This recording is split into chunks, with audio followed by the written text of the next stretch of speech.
2-3 दिवस झालं गावी गेलो होतो, त्यामुळे व्हिडिओ काही शूट वगैरे केले नाही आणि टाकले पण नाही.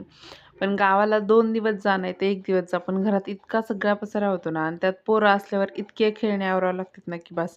सकाळचं माझं इथं घर आवरणं चालू होतं, खेळणे वगैरे. त्यानंतर घरातलं सगळं काम वगैरे आवरून घेतलं. स्वतःचं थोडंफार आवरलं. म्हणजे किचन वगैरे सगळं क्लीन करून घेतलं होतं एकदम असं म्हणजे मस्त. जेणेकरून घरात फ्रेश वाटतं, पॉझिटिव्ह वाटतं आणि त्याच्यानंतर पाहायचं काय चाललं होतं.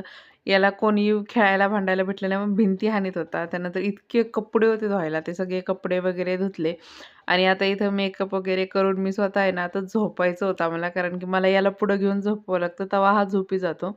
त्याला झोपी लावलं आणि नंतर मला ब्लाऊज शिवायचा होता. नंतर मग हा एकच ब्लाऊज शिवला. ब्लाऊज तुम्ही एक शिवा किंवा किती पण शिवा, घरात इतका पसारा होतो ना. साधा 4 टक्स ब्लाऊज होता आणि 30 साईजचा होता, पण घरात एक ब्लाऊज शिवण्यात काही करा, इतका पसारा होतो. त्यानंतर हे कपडे वगैरे काढून आणले होते. याच्या घड्या मारायच्या होत्या. कपडे इतके धुवायला असतात ना, तर त्याचा इतका म्हणजे धुण्यापेक्षा घड्या मारायचा खूप जास्त कंटाळा येतो.